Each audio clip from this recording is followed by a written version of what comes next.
I'm trying to be a lot more mindful this year in terms of everything. Buying stuff doesn't make me happy. It just doesn't. I would go into Sephora and pick up things that I knew I didn't need. I was grabbing it because it was new and it was something I could produce content on.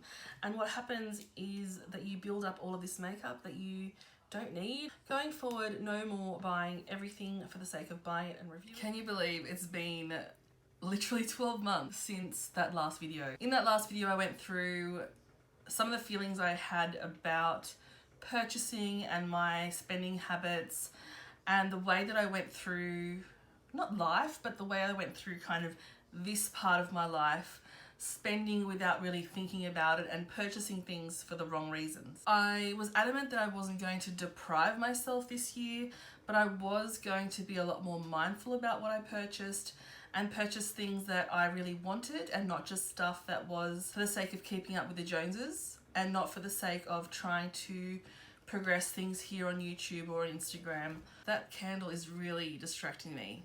I'll be right back. I want to be clear, this was not a no buy. I don't even want to call it a low buy.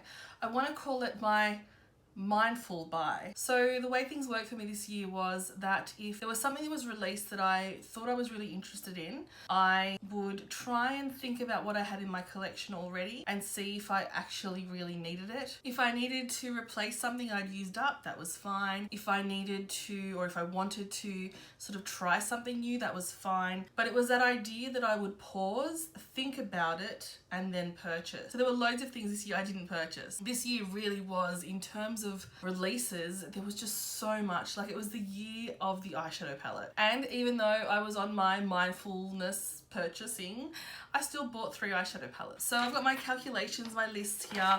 I'm still a little bit shocked and surprised at how much I spent. I think a lot of that has to do with a couple of big ticket items that I bought, but for the most part it's really interesting, and I'm really happy to see that the list of things I purchased, it's not a very big list. So the way I want to break this up is I want to go through all of the products in order from the beginning of the year to the end of the year. I will tell you what I purchased and how much it cost, why I purchased it, whether I would repurchase it, whether I reviewed it, whether I purchased it for blogging, and whether or not I was disappointed by it. So starting off at the beginning of the year, I purchased the Slay Cleanser from Drunk Elephant. This is just a sample to show you what I'm talking about. The actual one that I purchased, I believe, is in the bathroom. So this, not this guy, but you know what I mean. The full size cost $52. I purchased it from Mecca. I purchased it for myself because I had run out of some cleansers and I wanted to try something new. And a lot of people had been sort of talking about that and recommending it, so I thought I'd give it a shot. I don't think I would repurchase that. At the moment, it's not really a favorite of mine. I liked it the first few times I used it, and I may have even included it in my January favorites. But I found that it wasn't as emollient as I would have liked. So the first few times I used it, I loved it. It really got everything off. I demoed it on Instagram for everyone to see, and it did a great job of taking everything off, but it left my skin feeling quite clogged feeling. So that's not one that I would repurchase, so it's a little bit disappointing. It's funny how our opinions change of products. So like I said, I did really like it at the beginning, and I used it like half a dozen times, and I was like, yeah, I really like this. And then as I was starting to use others, I was like, oh, I actually like these a lot better, and I don't really like that one as much as I thought I did. Next was a shade of the Fit Me powder from Maybelline, and I purchased this because I had purchased another one overseas and it was too dark, so I bought the shade down and I mixed the 2 colors together. I gave one to mum and I kept one, and so this one cost $20. I would repurchase this one again because it's a really nice powder. The only thing that I do find is it does darken your concealer a little bit, so if you're wary of that, then go for the lighter shade. I did not buy this for the blog, this was just for myself, and like I said, I would repurchase. Next, this one is similar to the Drunk Elephant. So the next thing is the Summer Friday mask, and this is one that came so highly recommended. Everyone was raving about how wonderful this was, and I did really like it. It left my skin really like very moisturized feeling in the morning when I left it on overnight. This cost a whopping $73, and I didn't purchase this for blogging. This literally was just for myself. I would not repurchase this. I found that after a while I really had very clogged pores after I used this, and I eliminated this from my routine, and the clogging kind of went away with some acids and stuff, and as soon as I started using this again, it came back. So unfortunately this is something I use it very, very sparingly now, and I won't use it more than, let's say, once a month or something like that. I don't want that clogging to occur, and I found it's particularly a problem for me, this product, mixed with the fact that I've got a CPAP machine that sits on my skin. For some reason this just exacerbated the congestion that I get in that area. So a bit of a regret about purchasing this one, especially because it is such an expensive product. So from quite expensive to cheap and cheerful, this is the Juno Sponge, and this costs I think $9. Yes, $9, and this is a microfiber sponge, and absolutely no regrets. Purchased it for myself, no intention to review. At $9 it's a great little sponge. I find though that for some reason some of these fibers sometimes take, if I'm applying powder or if I'm applying concealer just under my eye, I have to be careful not to hit the side of my nose because it will pick up some of the product there. No regrets, would 100% purchase again. Next was this baby. This is the MAC Fix Plus, but it was the Cherry Blossom version. This one's a little bit of cheating because I purchase this all the time, and I just purchased one this year and it was this variety. I don't think it's available anymore, but I also just wouldn't go out and get this fragrance anymore. I just like the regular. I think the regular smells really nice. So purchase for myself, was a repurchase, and would definitely repurchase, so no regrets there. And of course this is $36. Okay, so at a certain point throughout the year, I ran out of a whole bunch of foundations. So I went on a mission to buy some new foundation and try out some products that a lot of people had really spoken highly of. The first one was the Beauty Blender foundation, and I really like this one. I found it really smoothed out my skin. This one cost $60, and I do really like the formula, but I hate the packaging. I feel like if I leave it lying down, then when I pick it up to try and pump stuff out, nothing comes out. So it's going to be a real hassle to get to the dregs of this, but the product itself is fabulous. So purchase for myself. I don't remember if I reviewed this or not, but no real regrets. At the same time, I picked up another Estee Lauder Double Wear. This one replaced one that I had finished, and I will repurchase this again when it's done. This is one of my sort of holy grail foundations for hot days, for long wear days, for don't want it to budge days. So not reviewed, just for myself. Another product, now I had tried to get my hands on this when it first released, and there were some issues with the shades, and I thought I'd give it another try. I was matched to the shade number 6 Ivory in this, and I think it was Sephora I purchased it in Sephora under the lights. It looked okay. Took it home, and as soon as I put it on, it went so orange, it dried so orange, and as a result I've barely worn it. I should have gone and returned it, but it was just one of those things, I just didn't get to it. The foundation itself is nice, but it's so orange on me, and it doesn't start off too orange, it just oxidizes so orange, so that's a real shame. I do kind of regret getting this one, and I didn't review it. I barely wore it. I think I've worn it half a dozen times, and it's simply because of the shade. This is one of my regrets. That's wasted money, and at $55 it's not cheap. The next product I don't have, it was actually in my last video, which was my empties. It was the Fenty mini powder. So I purchased this just wanting to try the product out, and I absolutely loved it. I bought the mini for $28, but I would definitely purchase the full size. Then I went and I purchased the Too Faced Damn Girl mascara. It was $37, and I want to say I had some sort of voucher or something. I don't know, but I purchased that and it was $37, and at first I really, really liked it. It's one of those products where it's very big mascara wand, it's very like lengthening and volumizing, but it went gluggy really, really fast. I couldn't use it after a few weeks because it just made a total mess on my lashes. So again, that's a bit of a waste. I wouldn't repurchase that one. It wasn't for the blog, it was just for myself because I wanted a new mascara. And there you go. So this next one's a little bit confusing because I spent $113 on a ColourPop order when there was a massive sale on. So I purchased things like the Sweet Talk palette, I purchased some foundation, the concealer, a primer, duo, and I had kind of mixed feelings. I did purchase all this stuff for myself, but I remember rounding out the order with some other bits so that I could make a whole face of ColourPop video. So this one I think I put $20 towards this whole order, was for blogging, and the rest was just my own purchase. I like the foundation, although it was a little bit matte for me.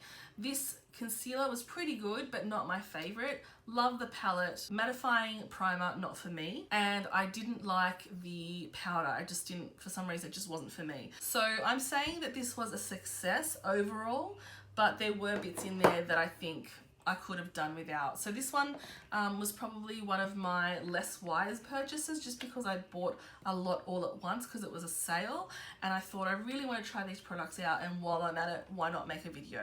So this kind of thing is what I was trying to avoid this year. So it wasn't perfect, I did slip, but overall not bad. I was after some new concealers, and so I picked myself up a new Tarte Shape Tape, which I know and I love, and this replaced one I had finished. And in fact, this one is, I've already taken the stopper out, this one's on its way out, and I will get another one of these when it's run out. And I also picked up the Fenty one. Anyway, so this one, I like the concealer, but I just find it doesn't dry down and look as good as this one does on me. So this one I wouldn't repurchase, this one I definitely would. And they're both roughly the same price, $37.38. Then another one of those things, I spent $50 on Makeup Revolution. I got sent a massive box of stuff. I loved it. I think I got sent like 9 palettes, and I wanted to do a full face. So I purchased a few things that I probably shouldn't have, but I did. I purchased some powder. I think I purchased a liquid lipstick, and I liked most of the stuff. I'll leave a link down below to that video, but I did spend $50 on blogging stuff, which I shouldn't have, but I did. No major regrets, because I did like a lot of the stuff that I tried out, but you know, I have such a collection that I didn't need to buy it. I probably shouldn't have, and that's the thing I really need to keep an eye out for, like moving forwards, because we're going to talk about 2020 in a sec. Then we've moved on to now the last part of the year where all the Christmas stuff came out. My big ticket item for the year was Tardy Beauty Palette, and I purchased it on the day that it came out, and I knew that I would buy it as soon as I saw it. I thought it was something I could get a lot of use out of. It's certainly a very beautiful palette, and I have no regrets. With the American to Australian conversion and the shipping, this cost me $96, which was the single most expensive item that I bought this year. I think, knowing what I know now, would I repurchase? I think so. For Christmas, I purchased myself 2 items. I purchased this, which was the Nars Hives palette. This one disappointed me a little bit. It's a beautiful palette, but it ended up being not the most exciting purchase, and also I have to say my clasp is broken, so it doesn't close properly. So I wouldn't repurchase this, I don't think. I think if I had my time again and I knew what I knew about this palette, I probably wouldn't purchase it again, or I wouldn't purchase it. I'm gonna use it, it's nice, it's part of my collection, but it was a little bit of a waste of money. But what wasn't a waste, where is the lipstick? I purchased the lipstick as well. Jane is a beautiful shade that I can get lots and lots of wear out of. I've been wearing it, just a gorgeous lippy, and so no regrets over that. And I also want to mention that even though I spent, what was it, $90, $50, $140 on those 2 items, I actually had a Mecca gift card from Mecca, which I am counting as offsetting that. So I'll get to that at the end about how much I actually spent out of pocket, but yeah, just keep that in mind. And then 2 products that I really needed at the end of this year because they ran out was my Mecca Max Wink Ink Mascara. This is probably my favorite mascara of the year. And then the last thing was some Lash Glue. This is my favorite Lash Glue from Huda Beauty. So this cost $32 and that was $20, and that was everything I purchased this year. So in total this year, despite me only buying things that I really, really wanted or replacing items that had run out, I still spent $959. Let's take off that $100 that, like I said, was a gift card from Mecca. So we're now looking at $859. How do you feel about that? I still feel like it's a lot. Let's round it up to $860. So $860 divided by 12 is 71 something or other. So roughly, like on average, I was still spending $70 a month on beauty stuff. Just to break this down further, so out of that $860, $183 was spent on stuff which was replacing stuff had run out. Out of that $860, products I would definitely repurchase was $442. So we're talking about half. The stuff that was reviewed wasn't purchased for review, but was just reviewed because I had it. So out of $860, $477 of that was reviewed. So again, about half. The stuff I purchased for blogging, so for the sole purpose because I wanted to create content, $70. And then the products that I regret purchasing, $180 out of that 800. So that's a lot still. So where do we go to from here? So like I said, this wasn't about depriving myself. It wasn't about like the low buy. It wasn't about anything other than being more mindful about what I purchased and not worrying about comparing what I had to others and what I should have and what I shouldn't have as a beauty blogger. What I'm going to do now is just continue doing what I was doing. So I'll still throughout 2020 continue to keep track of what I've purchased.